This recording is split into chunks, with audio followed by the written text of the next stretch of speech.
el factor que nos indique la tabla. Bien, doctor.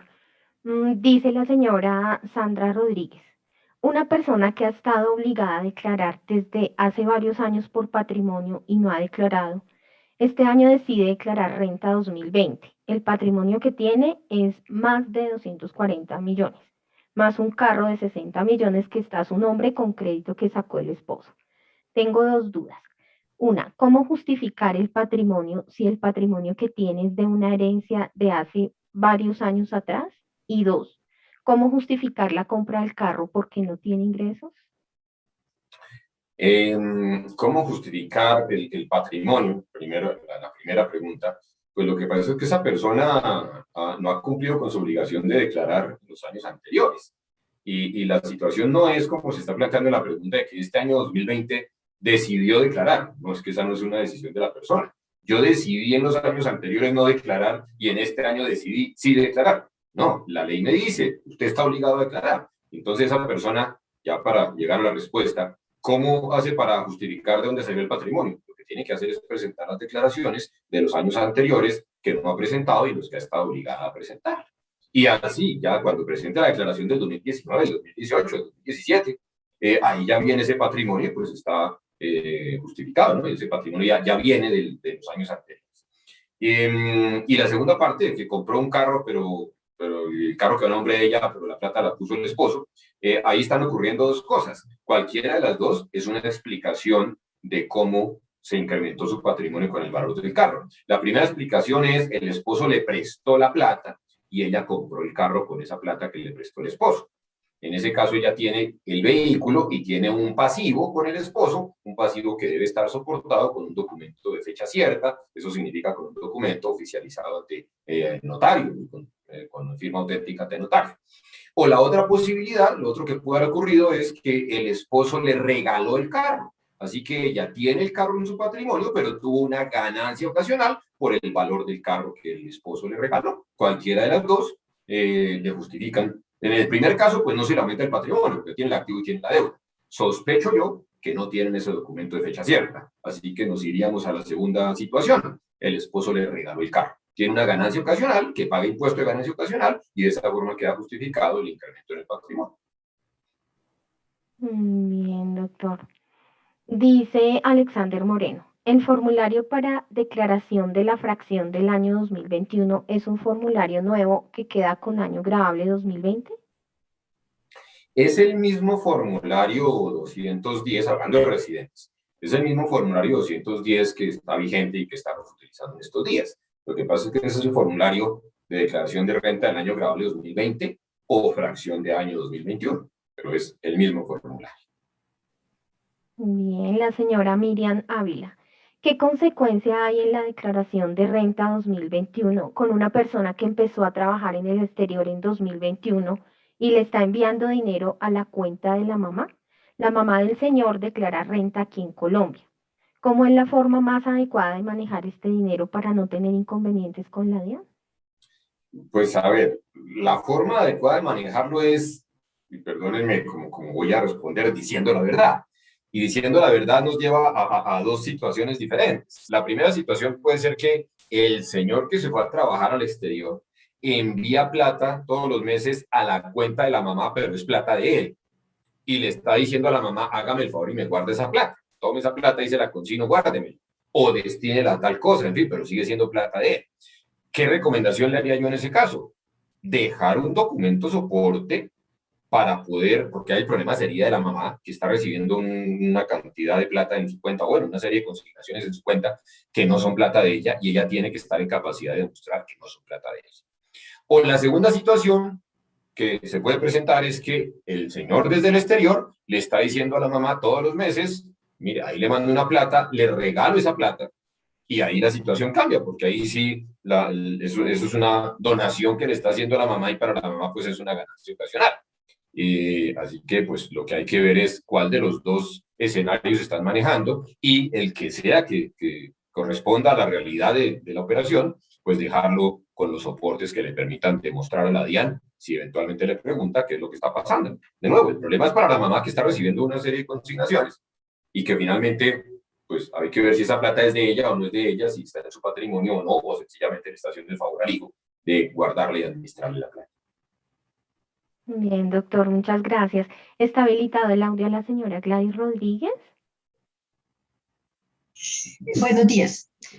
Buenas tardes. Sí, ¿Cómo está, señora. Buenas tardes. Sí, ¿Cómo está? doctor, es que una pregunta. Los honorarios que recibe un profesional independiente, un médico, a través de un mandato, él lo recibe a través de un mandato, se pueden declarar como rentas de trabajo, pero también el mandatario es una empresa, es una sociedad y ellos tienen varios empleados. Entonces la pregunta es, en ese caso, ¿tiene que ver algo el que el mandatario tenga empleados o ahí simplemente son honorarios y ya?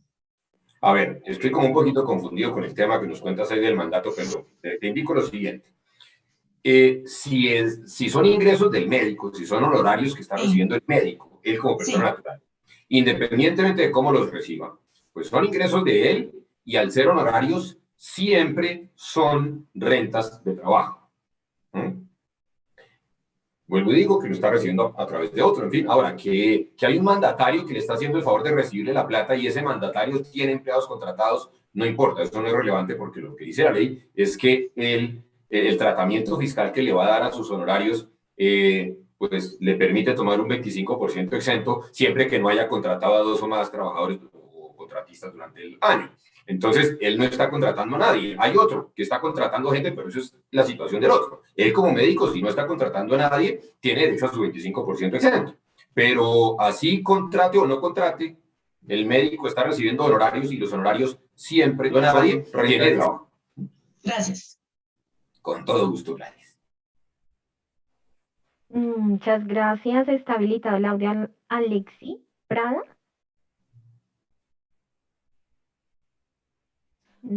Buenas noches, doctor Valencia. Buenas noches, Alexia. Bueno, digamos que parte de mi pregunta ya está resuelta, tiene que ver con una persona que es residente en el exterior, que tuvo unos ingresos el año pasado por salarios en Colombia de 10 millones de pesos, pero tuvo movimientos en bancos por 170 y saldos en bancos a diciembre de 31 por 180. En las respuestas anteriores, el residente del exterior él no tuvo los 180 días de permanencia en Colombia, entonces no estaría obligado por esa parte. Y los topes no le aplicarían.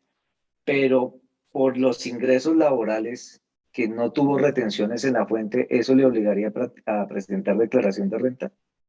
Claro que sí, porque ese mes que estuvo aquí, que se ganó esos 10 millones de pesos, si esos 10 millones de pesos de ingresos laborales no estuvieron sometidos a la retención en la fuente del 20% según el artículo 408 del estatuto, queda obligado a declarar. Ok, esa era mi inquietud. Muchísimas gracias, doctor Valencia. Con todo gusto, Alexis. Gracias. ¿Está habilitado el audio al señor William Rubio? Sí, buenas noches, doctor Alberto. Buenas noches, William. Una pregunta, un colombiano no residente fiscal en Colombia no tiene ingresos, pero tiene un inmueble aquí en Colombia y su impuesto predial pues está definido más o menos lo que lo obligaría en el caso de que fuera a declarar, pero por planeación tributaria lo piensa vender. Y que comercialmente pues va a tener una ganancia ocasional alta. Debería declararlo en el año anterior aplicándole el ajuste, el reajuste de la tabla del 73 como para el tema de ganancia ocasional. Esa es la Si le primera. entiendo bien, usted nos comentó que la persona no tiene ingresos en Colombia. Y si Así es un no residente que no tiene ingresos en Colombia, no está obligado a declarar. Y ese no residente tampoco tiene la posibilidad de presentar la declaración en forma voluntaria, porque esa posibilidad la tienen solo los residentes. Así que ese no residente no está obligado a declarar. En el momento en que venda su inmueble, si en el 2021 lo está vendiendo, sí tiene la posibilidad de reajustarlo con la tabla del artículo 73, pero pues con la diferencia de que no va a aparecer ese valor declarado en el año anterior, porque él por ley no está obligado a declarar y la ley ni siquiera le da la posibilidad de presentar la declaración en forma voluntaria. Ah, ok. Y la segunda pregunta es,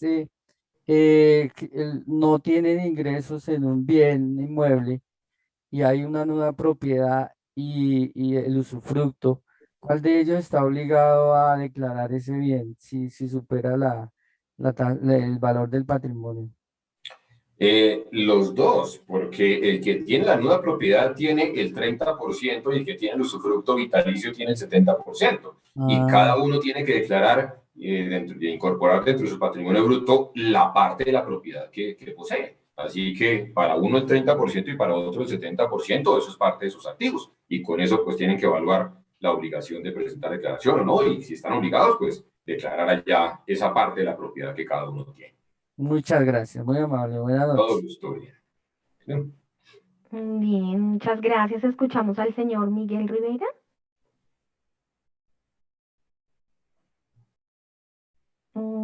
Señor Miguel, ya puede Aló, aló. activar el Sí, micrófono. sí, buenas noches. Viene ya, Buenas María. noches, tranquilo. Buenas noches. Bien, buenas noches. Señor Valencia, buenas noches. Dos preguntitas relacionadas con los no residentes. Tengo una inquietud.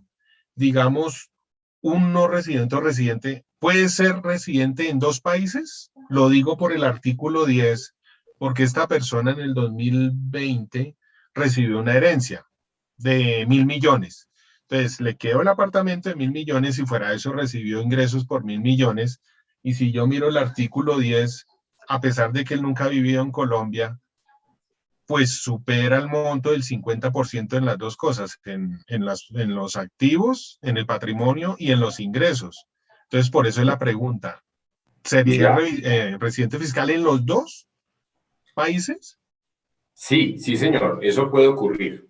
Y claro, con esa situación tan excepcional que usted nos comenta, Sí, pues en ese año, el hecho de que más del 50% de los activos los posee en Colombia y además más del 50% de sus ingresos los obtuvo en Colombia por esa herencia que recibió, pues eso lo convierte en residente en Colombia. Una aclaración, ¿él es colombiano?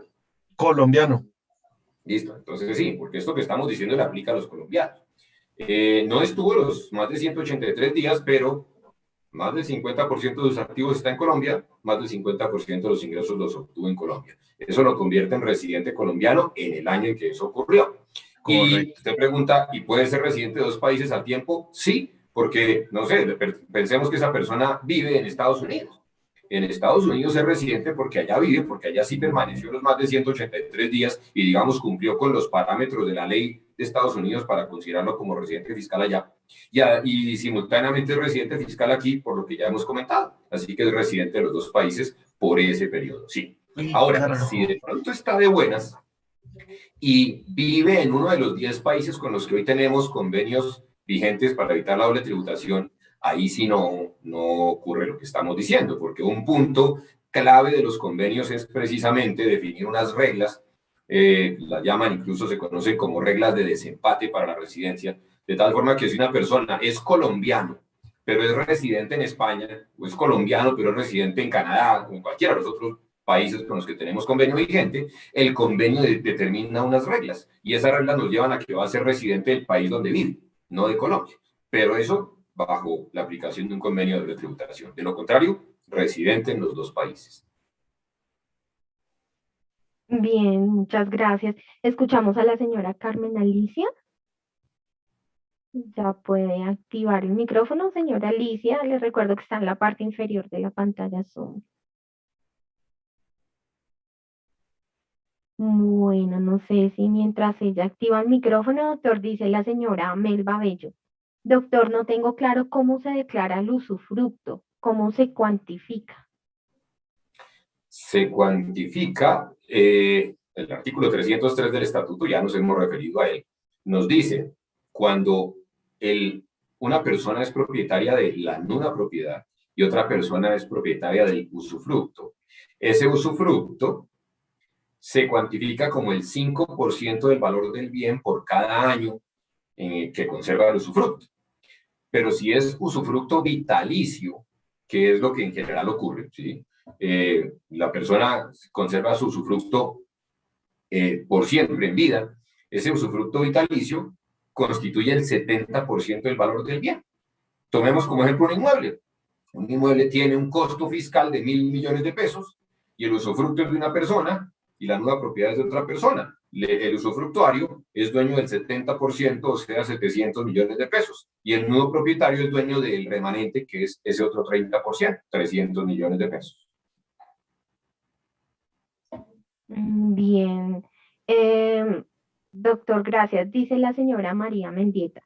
En el caso de una persona no residente que ingresa al país dineros por 200.000 millones y figuran en el banco en el año 2020, ¿cómo declara esos ingresos si son de fuente extranjera?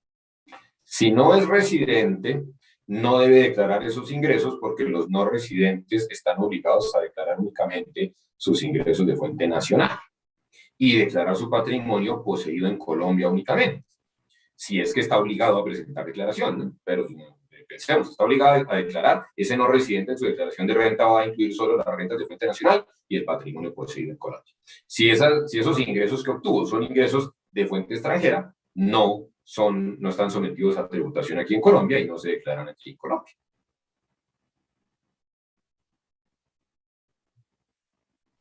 Gracias, sí, señor. La señora Clara Alzati. Una persona que hizo la normalización de activos en el exterior debe ingresar estos activos en la declaración de renta del año 2020. ¿Con qué valores se ingresan? ¿Con la fecha del 1 de enero que se declararon o sobre la transferencia bancaria que realizó? Eran unos dineros y el valor fue por menor valor. Bueno, si estamos hablando de una persona que normalizó activos, supongo yo que esa normalización se hizo en el año 2020, que fue la última normalización que tuvimos. Y ahí entonces encaja pues la pregunta, ¿no? Porque la normalización fue establecida por la ley 2010 del 2019 y señaló que pues, el impuesto de normalización para quien a 1 de enero del 2020 tuviera activos omitidos. Entonces, partiendo de ese supuesto, el hecho generador se dio al 1 de enero del 2020, había activos omitidos. Los normaliza, paga su impuesto de normalización, eso ocurrió el año pasado, el año 2020. Y ahorita vamos a presentar la declaración en la que se informa el patrimonio poseído al 31 de diciembre de 2020. Claro, ahí ya esos activos forman parte del patrimonio porque se normalizaron el 1 de enero de 2020. Así que se declaran, sí, efectivamente forman parte del patrimonio de esta declaración de renta del 2020, porque es el patrimonio al 31 de diciembre del 2020 que se está informando. ¿Por qué valor? Yo tengo una opinión al respecto, sin embargo he escuchado otras opiniones en otros sentidos diferentes. Lo que yo considero es que, o mejor, antes hago un comentario. Estas normas de la normalización han dicho que los activos se deben normalizar por su costo fiscal, o si la persona quiere, pues lo normaliza por un valor comercial, pero lo que exige la ley es normalizarlos por su costo fiscal. Y eso nos remite a las normas del costo fiscal de los activos. Y ahí es donde viene mi entendimiento sobre el tema. Si yo estoy normalizando un activo que tengo en moneda extranjera, las normas del Estatuto Tributario sobre los activos en moneda extranjera me dicen que el valor en pesos de esos activos corresponde al valor de los dólares convertidos a la tasa de cambio del día inicial, del día en que se adquirió el activo, del día que nació el activo. Y si ese activo viene de antes del 31 de diciembre del 2016, pues toca con la tasa de cambio de ese día, diciembre 31 de 2016. Así que mi conclusión es, pues si el activo de la persona lo compró, voy a decir, en junio del 2017, y nunca lo había declarado, y lo está normalizando, en el año 2020 lo normalizó, pues él debe normalizarlo por su costo en pesos, que es tomar los dólares que le costó el activo en junio del 2017 por la tasa de cambio del día que lo compró, allá en junio del 2017. Y por ese valor se normaliza. Digo que esa opinión pues no la comparte todo el mundo, sí, he escuchado otra opinión diferente. Hay quienes dicen que el valor que se debe tomar, la tasa de cambio que se debe tomar para normalizar los activos es la del 1 de enero del 2020. Bueno, si nos vamos por ese criterio, pues la tasa, los dólares que el contribuyente pagó por su activo en el exterior, o los dólares que tiene invertidos, en fin, si es una inversión o si es un saldo en bancos, por la tasa de cambio el 1 de enero del 2020, pues ese es el valor en pesos por el cual se debe normalizar y es el mismo valor en pesos por el cual se deberían declarar ahorita cuando se presenta la renta del 2020. Vuelvo, insisto, no estoy de acuerdo con eso porque el Estatuto Tributario en materia de la determinación del costo de los activos en una extranjera nos dice otra cosa, lo que yo planteé primero. Gracias, doctor. Dice el señor Samuel Cubides. Una persona natural que tiene inversiones en el exterior tiene ingresos por ventas de título, bonos o acciones. ¿Esos ingresos y sus costos se registran en la cédula rentas de capital o en las rentas no laborales? En las rentas no laborales, porque la renta de capital contiene los ingresos provenientes de, o los ingresos por concepto de rendimientos financieros, intereses, arriendos y regalías. Y eso está así expresamente señalado en el artículo, no me acuerdo si 335 tal vez, del Estatuto Tributario. Entonces, si yo tengo una inversión y esa inversión está generando unos rendimientos financieros, esos son rentas de capital. Pero si yo vendo la inversión, si compro y vendo inversiones, eso ya no entra dentro de la definición de los ingresos por concepto de rentas de capital y nos lleva eso a la renta no laboral. Perdón. Y si se trata de activos fijos poseídos por 2 años o más, pues se va como ganancia ocasional, ¿no? En este caso, entiendo que es una persona que está comprando y vendiendo habitualmente y pues no estamos hablando de activos fijos poseídos por 2 años o más. Gracias, sí, señor. La señora Ruth Livia. Una persona quedó viuda en 1998 y nunca hicieron juicio de sucesión. Se dio por 20 millones su parte a su nueva esposa con escritura pública en 2016. Perdónate, señor. Me perdí. ¿Sí? Me perdí ahí con la pregunta. Hubo una cosa que no entendí ahí. Volvamos a leer del inicio, si me hace el favor, porque es que lo último que leíste me confundió. Empezamos con una historia de una persona que falleció desde 1998. No hay sucesión. Listo. Sigue. No hay sucesión. Dice, se dio por 20 millones su parte a su nueva esposa con escritura pública en 2016. Es que eso es lo que no entiendo. ¿Cómo una persona que se murió en 1998 está cediendo sus bienes? Eso no es posible. O no sé si la pregunta está confusa, pero si una persona murió en 1998 y no ha habido sucesión, desde 1998 hay una sucesión ilíquida que ha tenido sus obligaciones en materia del impuesto de renta año tras año. Pero una sucesión ilíquida no puede, o sea, una persona fallecida no puede ceder sus activos a nadie más. Entonces, ahí es donde la pregunta con que no encaja. Yo les pediría el favor, si la persona que planteó la pregunta, si nos puede aclarar más bien. Y sería muy bueno si puede hablarnos aquí, tomar para escucharla por el micrófono. Gracias, señora Ruth. ¿Está habilitado el audio? No sé si puede activar micrófono. Claro que sí. Buenas noches. Gracias, buenas noches. Doctor, buenas noches. Bueno, pasa lo siguiente. Murió la señora. El viudo se volvió a casar.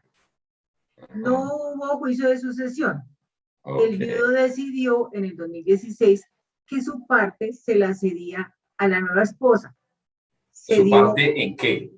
De lo que el derecho que dentro del juicio de sucesión iba a tener, o sea, el 50% de un bien inmueble que existía y sigue existiendo antes de fallecer la esposa, la primera esposa. Y que por tanto el señor, el esposo, el viudo, no tiene todavía. A ver, el viudo murió. Porque todavía no se ha liquidado la sucesión. Bueno, doctor, es que ese es el lío.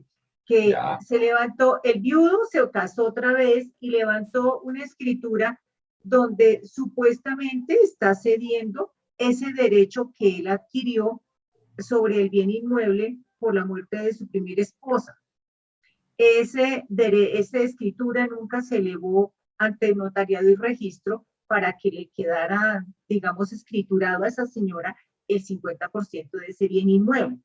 Además, lo cedió por una cantidad chiquitica porque es un inmueble que vale mucha plata. Eso es legal para el tema de, en este momento, decir cuál es el derecho que tienen los hijos de primer matrimonio sobre la masa sucesoral para declararla o no declararla, porque estamos en ese problema de que tienen derecho o no tienen derecho sobre esa tal cesión que el señor hizo. Bueno, ahí lo que veo yo es que tu inquietud no es de índole tributario, sino es de índole civil, del derecho civil, de qué pasa cuando fallece una persona y pues hay un proceso de sucesión, un juicio de sucesión, y pues no te puedo dar esa respuesta, no soy experto en esos temas civiles. Desde el punto de vista tributario, que es en lo que estamos ahorita hablando, Sí. el comentario que yo te puedo hacer, pues es lo que te decía hace un instante. Si no ha habido juicio de sucesión, si no se ha liquidado la sucesión, según el estatuto tributario, la señora fallecida sigue siendo contribuyente, no como persona natural, sino como sucesión ilíquida. Y el señor, el viudo, todavía no ha recibido nada, porque él lo va a recibir y los herederos van a recibir los bienes que tenía la señora el día que se liquide la sucesión a través de una escritura pública. Y mientras eso no pase, no ha ocurrido nada, vuelvo y repito, desde el punto de vista fiscal. Tú dices, pero el viudo le cedió a la nueva esposa unos derechos. Pues el viudo lo que está haciendo es cediendo un intangible que desde el punto de vista fiscal no existe porque no tiene un costo histórico. Entonces, por eso fiscalmente no hay efectos, no hay un costo de un activo que ceder. Así que, pues todo en sí la figura se sale completamente del ámbito tributario, porque desde el inicio la señora fallecida como sucesión ilíquida sigue siendo la dueña de esos bienes y sigue siendo el sujeto pasivo del impuesto de renta. Listo, doctor. Entonces entiendo finalmente que esa escritura no hace que se legalice un patrimonio en favor de esa señora porque todavía no está. El dueño, el contribuyente dueño de esos bienes es la sucesión ilíquida de la señora original, de la primera señora.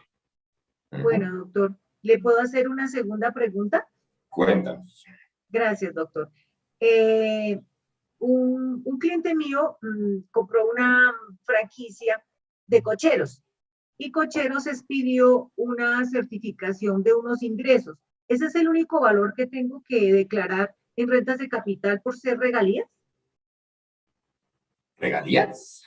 Sí, es que tengo entendido que por ser una franquicia, a las franquicias se les da tratamiento en declaración de renta como regalías. Ok, sí. Entonces, entiendo que las regalías se declaran en las rentas de capital. Sí, o sea regalías provenientes de la propiedad industrial, lo dice el estatuto tributario. Bueno, doctor, entonces solamente se coloca ese valor que certifica, no coloco ningún costo, no coloco ningún gasto, no coloco nada.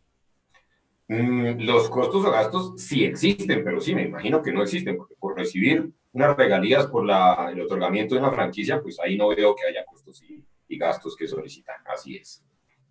Gracias, doctor. Eso es todo. Muy amable. Con todo gusto. Buenas noches. Suerte con resolviendo ese problema por allá, porque eso sí está muy extraño. Sí, señor. Gracias. Bueno. Adiós. Bien, muchas gracias. Escuchamos a la señora Alba Salas. Ya puede, señora Alba, activar el micrófono. Muy buenas noches, doctor. Muy buenas noches, Carmenza. Buenas noches, Alba. La pregunta es la siguiente. Una persona tiene una casa de un porcentaje de usufructo y los hijos tienen la otra parte. Por el monto del costo del bien no está obligada a declarar. Pero el año pasado ella cumplió la edad para pensionarse, pero como no le da el tiempo cotizado, entonces ella retiró lo que tenía ahorrado hasta en ese momento, fueron 30 millones de pesos. Tampoco hay base para cumplir la renta. ¿A qué la lleva ella a declarar renta? Esta casa que ella tiene, el hijo le envió 15 millones de pesos para unas reformas y unos mantenimientos a la vivienda donde vive ella. Ahí ya alcanza a cumplir el ingreso, el tope de los ingresos, lo cual lo lleva a declarar. Pero como son ingresos, digamos, de terceros para invertir a esta vivienda, o sea, mi pregunta es, ¿tengo que ponerla a declarar o no tengo que ponerla a declarar? Pues es que si son ingresos para terceros, pues no son ingresos de ella. Sí. Y tú nos dices, bueno, la devolución del saldo del ahorro pensional fueron 30 millones, eso no supera 1.400 VTs, pero el problema está en si eso es otra plata que le consignó el hijo, si es ingreso de la señora o no. Y dentro de lo que tú nos contaste, pues nos llevas a pensar que no es ingreso de la señora porque nos dices, eso es de un tercero, del hijo. Sí, Si, le si envió, no es plata le que el envió, hijo le haya dado a la señora, pues entonces no es ingreso de la señora. no, no es de ella, porque el hijo le envió 15 millones de pesos para que él levantara un tercer piso. Y ahí se fue toda la plata en echar la plancha y levantar el tercer piso.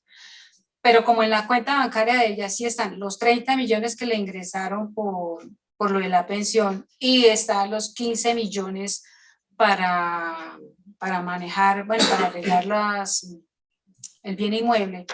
Entonces yo no tendría por qué llevarla a que ella declare.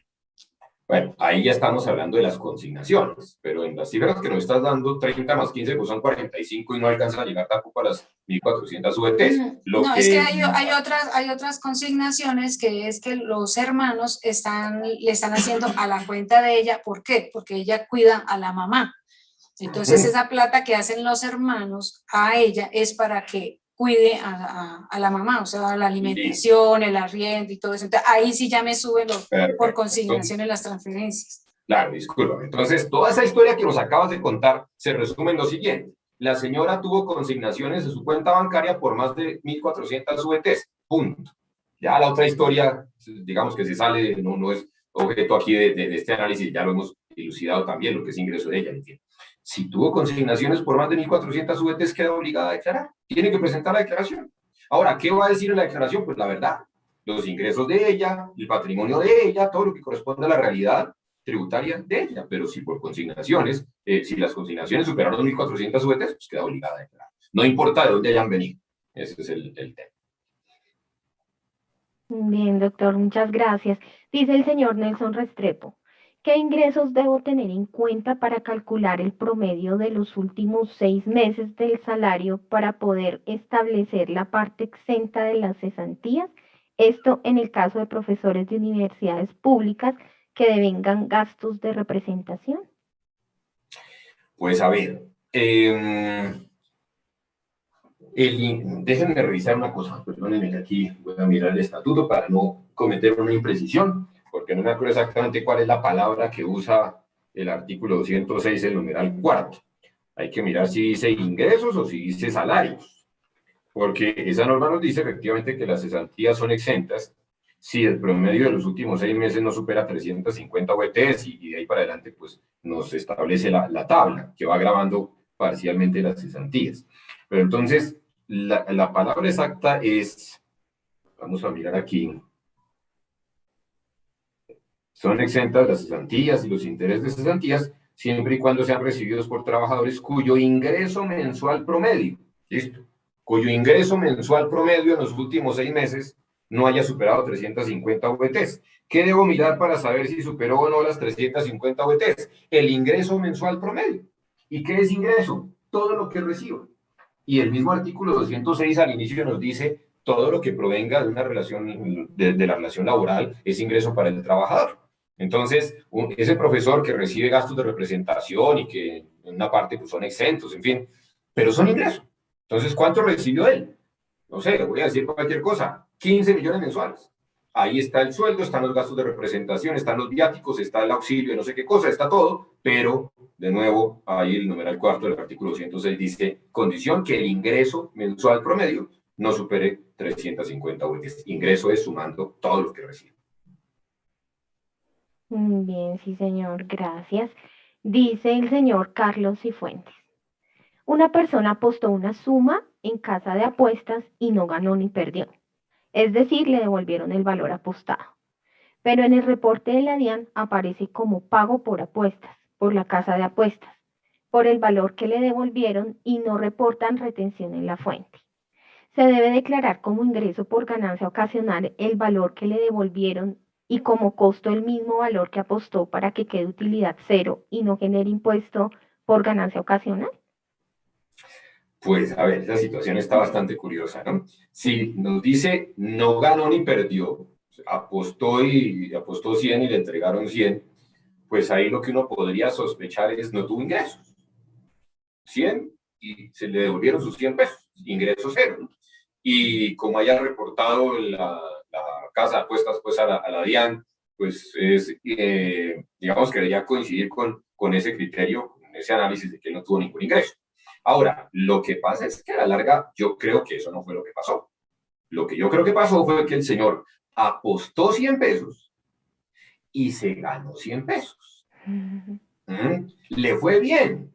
Bueno, no tan bien como él hubiera querido, pero por lo menos no perdió los 100 pesos, ¿no? Porque apuesta 100 y no ganó nada, pues perdió la plata. Pero vuelvo y digo, apuesta 100, lo que yo veo ahí es, digamos, el casino, voy a decir, el casino en el cual está apostando, le dijo, señor, tome, le devuelvo sus 100 pesos. No creo. Lo que el casino le dijo fue, usted se ganó 100 pesos. Por lo tanto, eso es ingreso y está dentro del concepto de, sí, ganancias ocasionales por concepto de lotería, rifas, apuestas y similares. Así que ese es el ingreso, ganancia ocasional. Costo, pues tomar el costo por los 100 pesos que él apostó, me parece que es un riesgo grande. Yo entiendo, digamos, que el concepto del costo podría aplicarse ahí, porque costo es lo que yo aposté. Voy a cambiar el ejemplo. Si yo compro un billete de lotería de 5.000 pesos y me gané 50 millones, pues mi costo fueron 5.000 pesos, que fue lo que pagué por el billete de lotería. Aquí pagué 5.000 y me devolvieron 5.000. O pagué 50 millones y me devolvieron los mismos 50 millones. Así que entiendo pues, que ese valor apostado sea el costo. Lo que pasa es que recuerden que los costos, para que sean aceptados fiscalmente, tienen que cumplir una serie de requisitos, entre otras los soportes y todo lo demás, que me parece que es muy difícil ir a soportar, ir a justificar como costo en el caso de esta apuesta, ¿no? Entonces, yo diría, me parece que no es procedente ese costo, no porque no exista, no porque efectivamente él pagó la plata que apostó, pero lo que no veo es el cumplimiento de los requisitos desde el punto de vista fiscal para solicitar ese costo como procede. Bien, doctor, muchas gracias. Dice la señora Bernarda Converse. Si una empresa condona una deuda a otra empresa, ¿este valor para la empresa beneficiaria es renta líquida o es ganancia ocasional? Es ganancia ocasional, porque también corresponde a lo que nos dice el Estatuto Tributario cuando se refiere a ganancias ocasionales por concepto de herencias, legados, donaciones o cualquier otro acto a título gratuito. No es una donación, la llaman condonación de deuda, pero eso fue a título gratuito. Así que entra dentro de ese concepto de ganancia ocasional.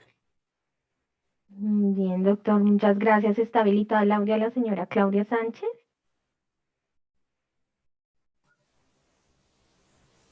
Buenas noches, ¿me oyen? Buenas noches, Sí, claro. perfecto, sí, señora. Doctor, ¿le puedo hacer 3 preguntitas corticas rápidas? Uy, Dios santo, si las 3 las haces en 2 minutos, sí, de lo contrario no. ¿En qué casos para una persona natural se genera el ingreso por diferencia en cambio? Bueno, el ingreso por diferencia en cambio para una persona natural sigue exactamente las mismas reglas de las personas jurídicas, porque el Estatuto Tributario no hace ninguna diferenciación entre unas y otras. El ingreso por diferencia en cambio es la diferencia entre la tasa de cambio del día inicial y la tasa de cambio del día final del activo o pasivo. Eso es lo que nos dice el artículo 288. Y eso le aplica así a una persona natural, jurídica, a una persona natural que lleve contabilidad o que no lleve contabilidad. La regla es exactamente igual. Pero se aplica en el caso de que los dineros se traigan. No, cuando se termina el activo. A ver, ¿en qué activo está representado esa?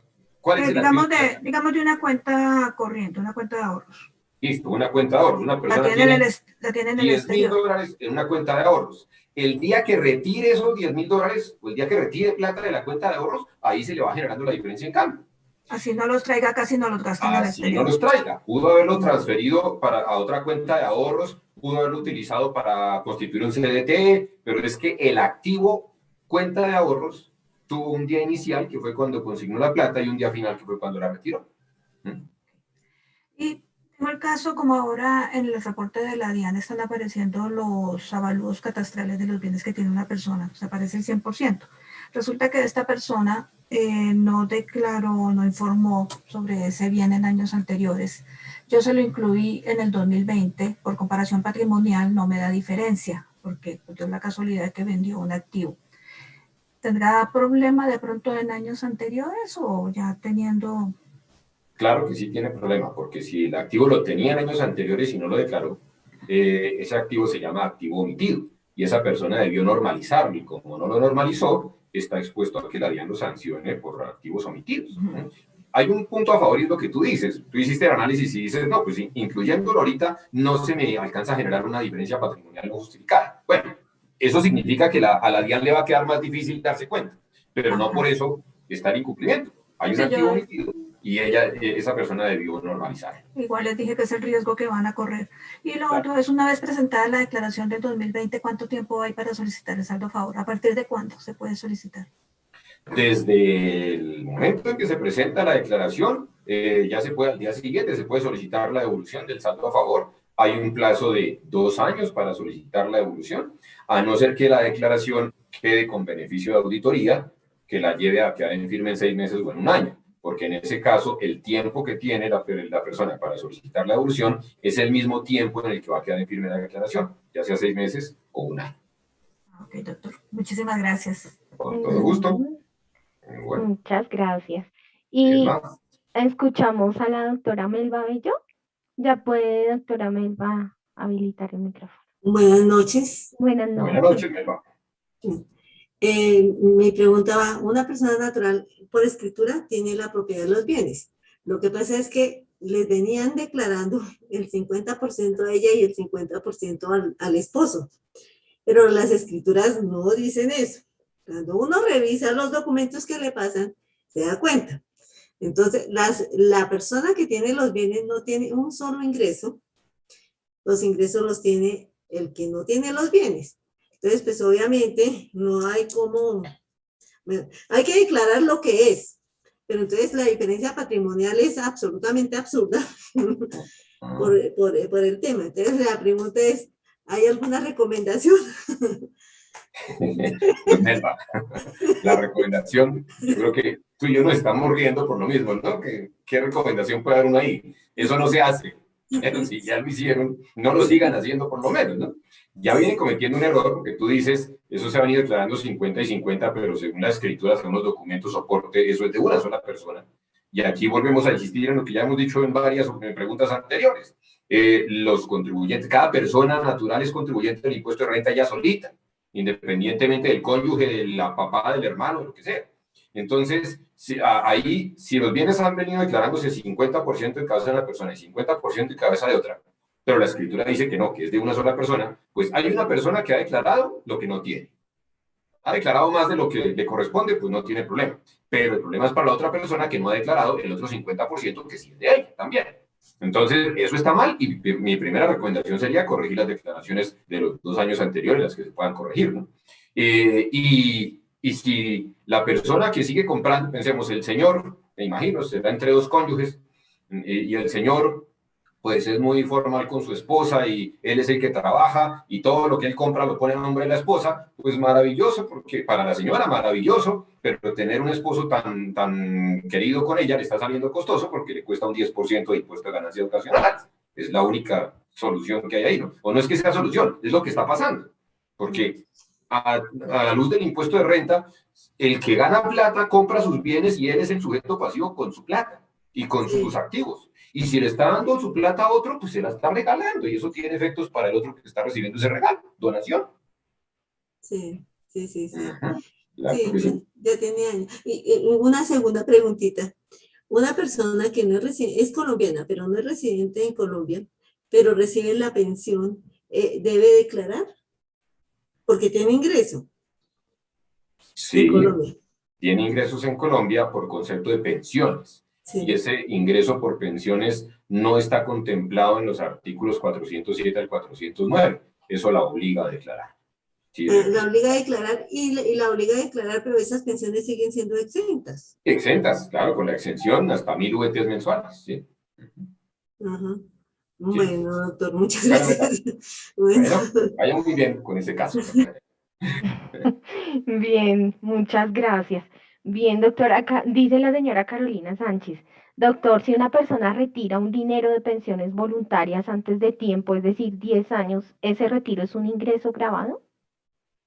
Claro que sí, antes de los 10 años, el artículo 126.1 y el 126.4 del estatuto dicen que se pierde el beneficio. En el año que hizo el aporte, eso fue renta exenta. Y si lo retira antes de los 10 años y sin cumplir los requisitos, en el año en que lo retire, se convierte en grabado y entonces tiene que incluirlo como ingreso grabado en la depuración de su renta de ese año en que lo retire. Bien, perfecto.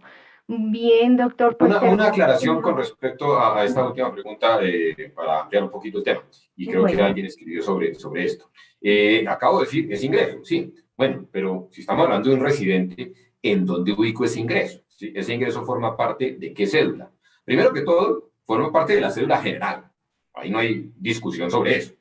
Ahora, dentro de la cédula general, ¿en cuál renta? Ahí es donde está el inconveniente. Les doy mi opinión y les doy la opinión de la DIAN. Mi opinión sobre eso es que ese retiro que se hizo sin cumplir los requisitos va como ingreso en la renta no laboral dentro de la cédula general, la renta no laboral. Eso es lo que yo considero al leer el artículo 126.1 del estatuto y el 126.4 del estatuto. La DIAN, en un concepto del año 2019, no tengo presente ahorita aquí a la mano el número del concepto, pero en el año 2019 la DIAN dijo que ese ingreso podrá ubicarse ya sea en la renta de trabajo o en la renta de capital o en la renta no laboral, dependiendo del origen de esos fondos. Pues vuelvo, insisto, eso no es lo que yo leo en el estatuto tributario, pero si la DIAN lo está considerando así, que puede ser ubicado en cualquiera de las rentas, pues está bien. Tomemos el criterio de la DIAN y digamos que ese retiro podría ser renta de trabajo o renta de capital o renta no laboral. Pero mucho cuidado, porque hay un temita que sí es engañoso y que así la DIAN nos haya dicho eso, ojo con lo que voy a decir. Si usted toma ese retiro de los aportes, ese retiro anticipado, y lo incluye dentro de sus rentas de trabajo, no puede tomar el 25% exento sobre él. Así lo declare como rentas de trabajo, haciéndole caso al concepto de la DIAN. Porque independientemente del concepto de la DIAN, que dijo ubíquelo donde quiera, por encima de eso, el estatuto tributario dice es grabado, no dice es grabado el 75%, sino es grabado. Así que ubíquelo donde quiera, pero grábelo completo. Esa es la situación con esos retiros anticipados de los aportes voluntarios. Gracias, doctor. Sí, señor. Bueno, entonces, pues concluimos así nuestras dos horitas de la Counter Te Responde. Gracias, doctor, por abrirnos ese espacio en la agenda.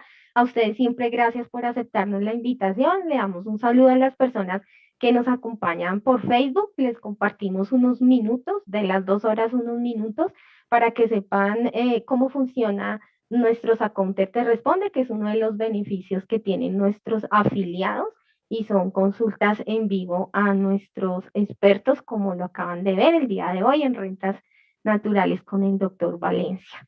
También les recuerdo que mañana tenemos un evento especial también para afiliados, que es análisis de las rentas de capital no laborales y dividendos desde 5 a 7 de la noche. Entonces mañana volvemos a vernos con el doctor Valencia, Dios permite. Para los que no se han inscrito aún, se inscriban y los esperamos. De esto hubo ya un primer evento, lo encuentran ya la grabación en nuestra página para que también se retroalimente. También me preguntan si esta sesión fue grabada. Por supuesto, todos nuestros seminarios son grabados, nuestros Counter Te Responden. Lo podrán encontrar dentro de los siguientes 8 días hábiles en nuestra sesión online, eventos gratuitos. Counter Te Responde ya pues editado dentro de los siguientes 8 días hábiles para las personas que me escribieron allí en el chat que no alcanzaron a ingresar a tiempo. Y las personas que nos ven en Facebook, pues les recuerdo que estamos de celebración, estamos de aniversario y tenemos un 15% de descuento en las afiliaciones para que puedan acompañarnos en nuestros Counter Te Responde.